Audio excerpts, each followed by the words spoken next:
Assalamualaikum warahmatullahi wabarakatuh. Jumpa lagi dengan Master Cespleng di hari Ahad. Semoga kita semua dalam kondisi sehat walafiat jasmani dan rohani. Inilah sebuah wawancara di dalam ngopi pinggir jalan dengan judul Diinteli Buntut Orasi Budayawan Agung Sinta asal Batu Malang dan politik rujak manis Eko Gaga. Bu Sinta, saya ingin tanya aja lagi. Saat itu apa yang Anda sampaikan sebenarnya dalam orasi Anda sehingga Anda didatangi polisi? Sebelumnya saya rela dulu, yang mendatangi saya ternyata dari intelnya TNI. Oh, Intel TNI. Ya, tetapi sudah baik dengan saya, berkali-kali dia datang ke rumah saya. Pada saat saya mengumpulkan adik-adik untuk menolak radikalisme di Kota Batu, beliau juga hadir, rembuk bareng. Nah, dia juga baik, saya datang ya berbicara antara seperti ibu dan anak. Cuman persoalannya, Mas, saya memang mengakui bahwa saya salah. Saya menyebutkan institusi itu polisi dan tentara yang sudah mengintimidasi rakyat ini. Gitu loh, Mas. Lah, dasar saya apa?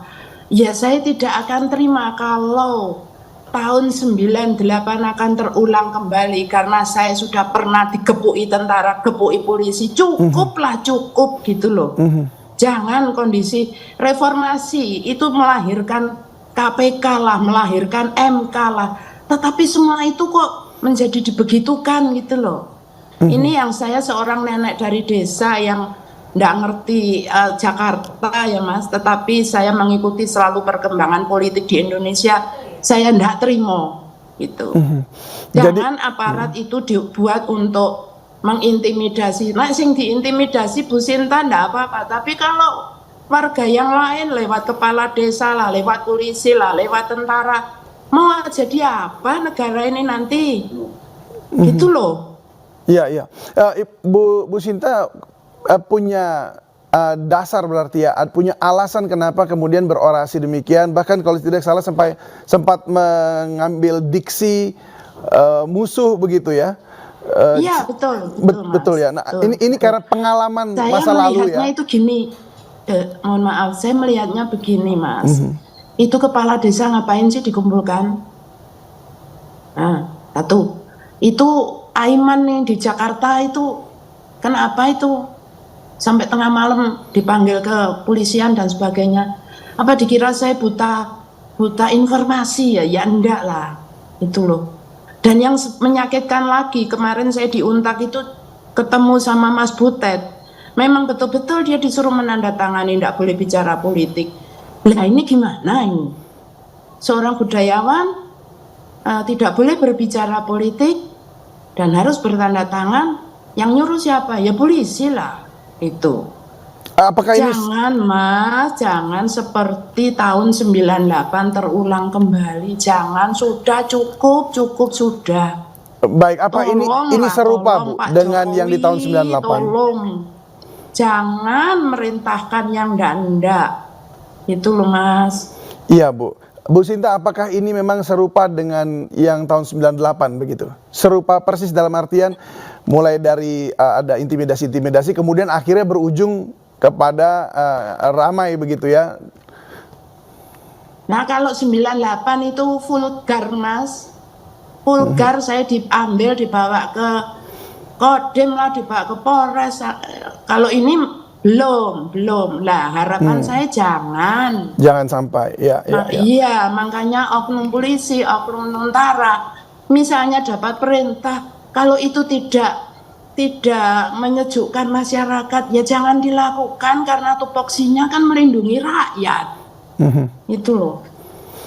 Baik. Sedih Mas saya, jangan sampai 98 itu terulang lagi. Cukup lah. Saya dulu di Promek, Mas. Jadi ngalami digepui tentara, gepui polisi itu ngalamin saya. Nah, untuk itu saya enggak rela kalau anak-anak sekarang, anak cucu saya diperlakukan kayak begitu tuh, enggak rela saya. Baik. Tuh.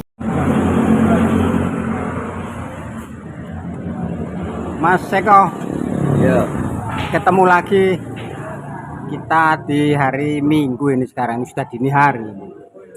ya, Gimana kabarnya? ya. Kebetulan satu hari ini kita ini kan merenungi selama ini perjalanan ya, perjalanan kita, hidup kita, ya termasuk kita hidup di Surabaya ini, bagaimana apa diam saja menyaksikan situasi kondisi bangsa dan negara ini yang amburadul. Iya Mas Eko, ini terkait kegiatan di Untak kemarin hari apa itu, hari Kamis ya, tanggal 6 itu ya. Iya, Itu kemarin ada yang orasi, itu Nenek Agung Sinta yang dari Malang. iya, Ini kabar dari iNews bahwa nenek tersebut didatangi oleh anggota Intel terkait dengan orasi yang disampaikan di Untak kemarin. iya. Mungkin Mas Eko juga sudah lihat sendiri kan ya? Selain ngeliat langsung, videonya juga sudah menyaksikan. Gimana tanggapan Mas Eko terkait dengan hadirnya aparat di rumah Nenek Agung Sinta ini? Ya kalau untuk orasinya saya nggak menyaksikan gitu, saya nggak menyaksikan secara langsung.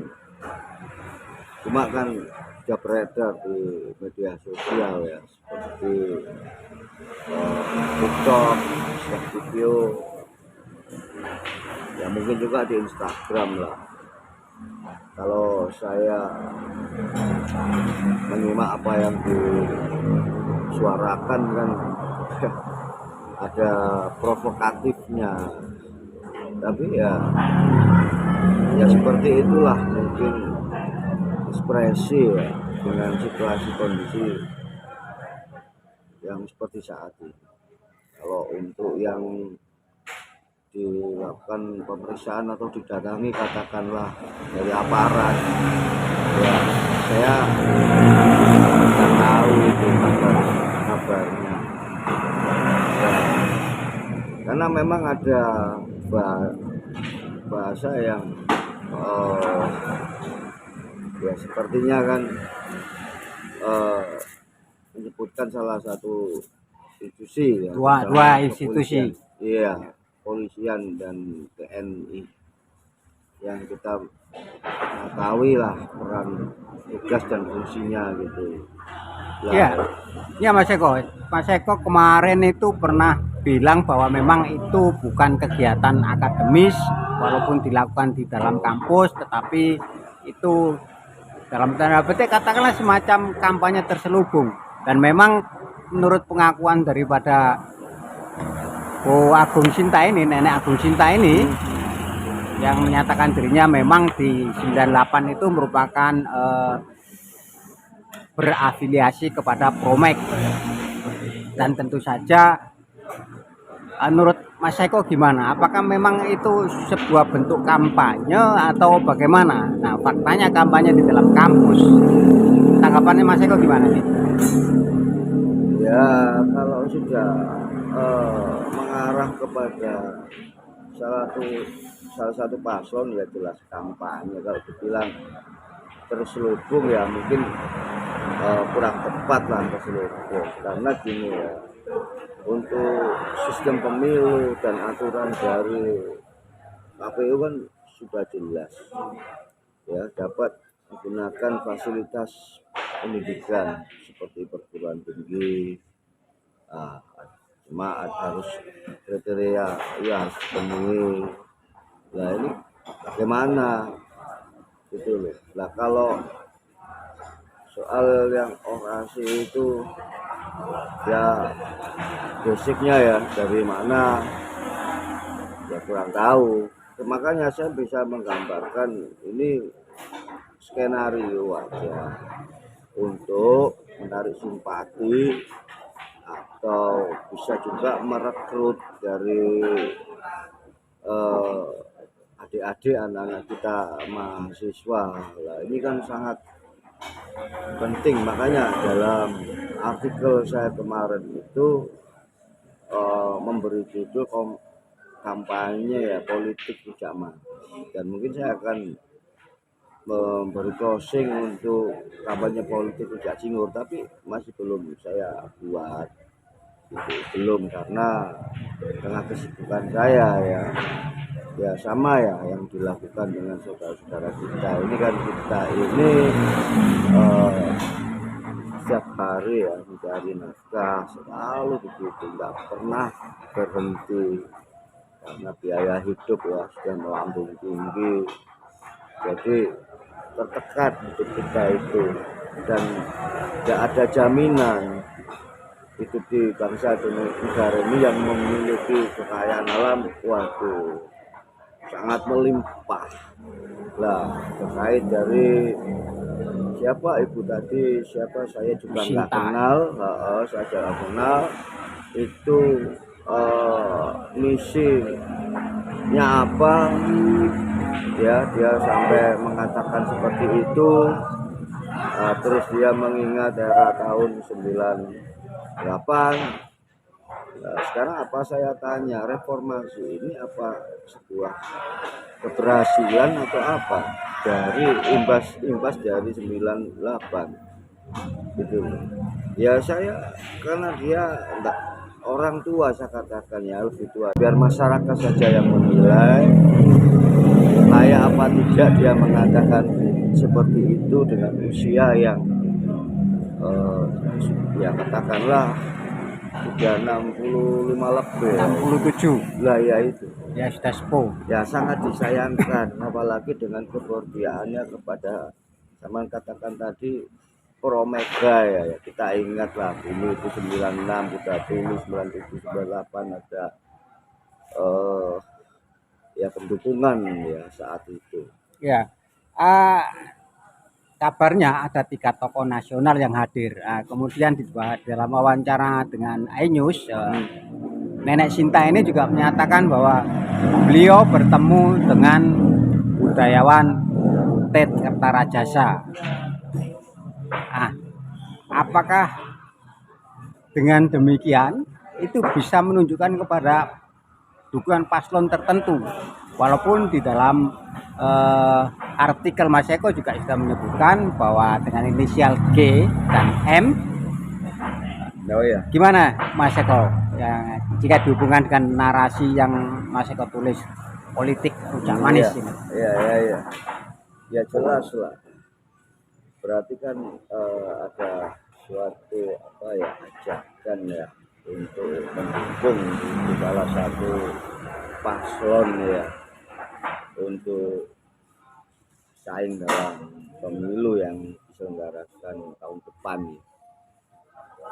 ya. Apalagi seorang, semestinya kan saya katakan dia bukan budayawan, hanya seniman aja. Kalau budayawan nggak begitu, saya yang mengatakan gitu. Karena kearifan lokal itu juga bagian dari budaya. Dia seniman, ya kita tahu lah seniman ini kan bermacam-macam ya. Nah, kalau dia menemui seorang tokoh atau apa, bagi saya bukan tokoh itu, sudahlah. Tokoh itu ya orang yang memberikan manfaat kepada kalayak tanpa imbalan. Jadi sebagai panutan itu tokoh yang bisa dijadikan suri teladan, itu tokoh. Tapi kalau sudah menjual tentang, kan itu kan dagangan politik gitu. Nah itu sama dengan toko aja dia, seperti yang saya jelaskan kemarin. Nggak tahu kalau dia toko apa, toko kain kayak atau toko baju atau toko saya ulang lagi ya, buku mainan anak-anak atau buku apa namanya, pokoknya macam-macam. Oke, Mas Eko.